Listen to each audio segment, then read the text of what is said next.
This week's Torah portion of Behar Bechukotai contained within it the Tochacha. The Tochacha is reprimand from HaKadosh Baruch Hu to the Jewish people if they don't follow Im Bechukotai lo telechu ve'et Bechukotai timasu, if they do not follow the statutes and laws of the Torah, or they discuss them, degrade them, do not treat them with the reverence that they deserve, then the following consequences the Jewish people will suffer as a result. Now, obviously, the simple message of the Tochacha is follow the ways of Hashem. If you don't, there is punishment and consequences as such. But perhaps there is another message as well. And the message comes with a question that is famed and something that we fawn and something that we explore and try to contemplate over and over again during the courses of a long history of mankind, and that is, why do good things happen to bad people?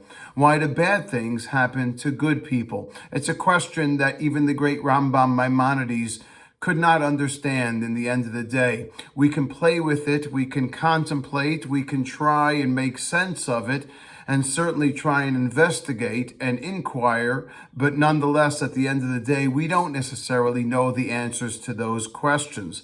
And I heard something very interesting by a Rabbi St. Clair. He said, what if a person were driving, a truck driver were driving down the street, and he saw, as he was driving, a little boy run into the street to get a ball that rolled into the thoroughfare. And he starts honking his horn and screaming out the window. And eventually, thank God, the boy picks up the ball and runs away. The second time, a different truck driver drives down the street and sees the same boy or a different boy run into the street to get his ball. And not only does he start to honk his horn and he screeches on his brakes and, thank God, avoids hitting the child, but he runs out of the truck, runs over to the child and gives him a slap across his face and then gives him a hug. What is the difference between the two scenarios? What is the difference between the two truck drivers? And the answer is the second truck driver, who not only honked his horn and who screeched on his brakes, he went out and gave a slap across the face to the child. That second truck driver was the father of the child. And the point is that in the end of the day, we don't always understand why we receive punishments and why certain things that we would coin as bad necessarily happen to us. And perhaps it's not our place to understand them, perhaps to contemplate them and question them and investigate, but not necessarily to understand wholeheartedly.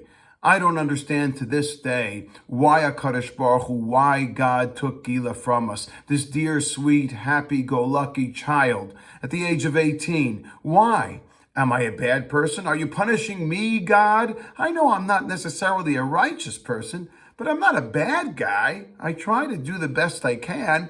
And if you're punishing me, then punish me. Don't punish my child. These are things that we could never possibly understand or contemplate. And yet, questions that I ask every single day, over and over, they replay in my mind.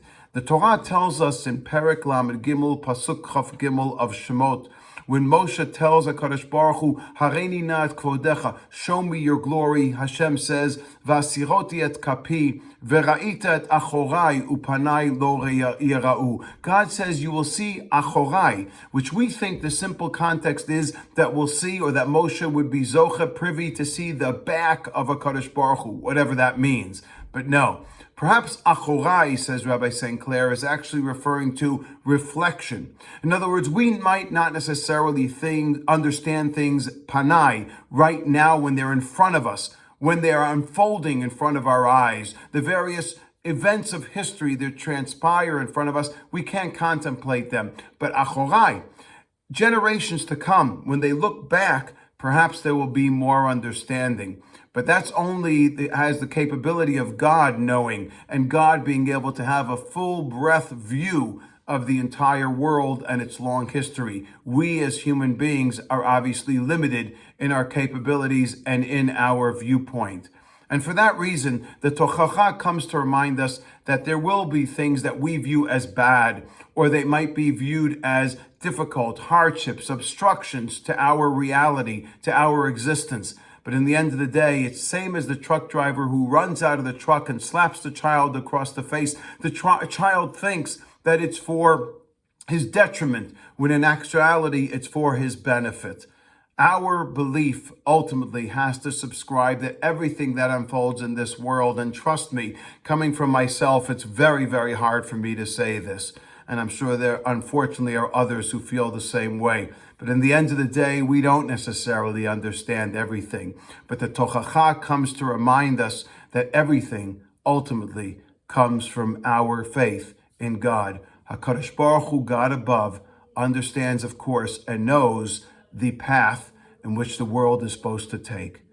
This is the Jewish way, it is the Torah way, and it is the Gila way. Shabbat Shalom.